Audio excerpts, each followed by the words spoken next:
అందరూ నమస్కారం. నేను మీ కిరణ్ రాయల్. జగన్మోహన్ రెడ్డి రప్ప డైలాగు ఎప్పుడైతే అన్నాడో ఆ పార్టీ వాళ్ళు మేము రప్ప చేస్తాం, రేపు ప్రభుత్వం వస్తే ఎవరిని పెట్టాం అంటారు. ప్రభుత్వం వస్తుందో లేదో మీకు తెలుసు, మాకు తెలుసు, ప్రజలకి తెలుసు. జనసేన పార్టీ పవన్ కళ్యాణ్ గారు ఉండగా మీరు ప్రభుత్వంలో రావడం, మీ మళ్ళీ అధికారం రావడం అనేది ఒక భ్రమ కళ. దాని గురించి పక్కన పెడదాం. మీరు మీ కార్యకర్తలు మళ్ళీ జగన్మోహన్ రెడ్డి ప్రభుత్వంలోకి వస్తాడేమో, ముఖ్యమంత్రి అవుతాడేమో భ్రమలో ఇప్పటి నుంచే కూటమి ప్రభుత్వం అధికారంలో ఉన్నప్పటి నుంచే ప్రజలపైన, రాజకీయ పార్టీల కార్యకర్తలపైన, నాయకులపైన, యువకులపైన, గిరిజనులపైన, ఎస్సీ ఎస్టీలపై దాడులు చేస్తారు. ఇది ప్రజలు చూస్తున్నారు. తిరుపతిలో ఏం జరుగుతుంది అసలు అందరూ అడుగుతారు. తిరుపతిలో ఏం జరుగుతుంది? పవిత్ర పుణ్యక్షేత్రం తిరుపతి. తిరుపతిలో చిన్న ఇష్యూ జరిగినా, ఒక ఏమున్నా వెంటనే ప్రెస్ మీట్ పెట్టి మాట్లాడే కరుణాకర్ రెడ్డి గారు ఇప్పుడు ఈ విషయం మీద మాట్లాడగలుగుతారా? ఎందుకంటే కరెక్ట్గా 20 రోజుల క్రితం ఆయన అనుచరుడు, ఎవరైతే అభిమన్యుడి అనుచరుడు చైతన్య ఉన్నాడో, ఒక డెకార్ షాప్లో దూరి దౌర్జన్యం చేశాడు. మొన్న అమెరికన్ బార్ పక్కన ఒక ఫైనాన్స్ ఆఫీసర్ దౌర్జన్యం చేశారు.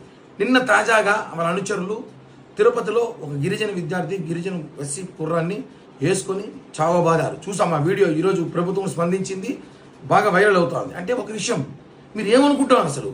వీడియోలు తీసి మరీ పోస్ట్ చేసి బెదిరిస్తున్నారు ప్రజలు. మేము ఇలా కొడతాము, మాకు డబ్బులు ఇవ్వకపోతే ఇలా చేస్తాము, మేము ఇలా చేస్తాము, లేకపోతే దందాలు చేస్తున్నారా?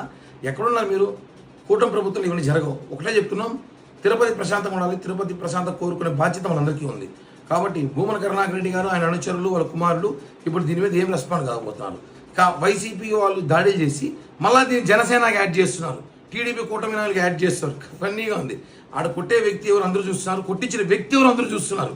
కాబట్టి దీనిపైన ఆ బాధితుడికి న్యాయం చేసి వెంటనే చర్యలు తీసుకొని, కఠిన చర్యలు తీసుకోవాల్సిందిగా ప్రభుత్వాన్ని కోరుతున్నాం. భవిష్యత్తులో తిరుపతి లాంటి పుణ్యక్షేత్రం పవిత్రంగా ఉంచాల్సిన బాధ్యత అయితే ప్రతి ఒక్కరి మీద ఉంది. ఎందుకంటే తిరుపతిలో వాళ్ళ కుటుంబానికి గెలవకూడదని చెప్పి 62,000 పైగా ఓట్ల మెజార్టీతో కూటమి అభ్యర్థి గెలిచినా కూడా మీ అరాచకం అర్థం కావట్లా.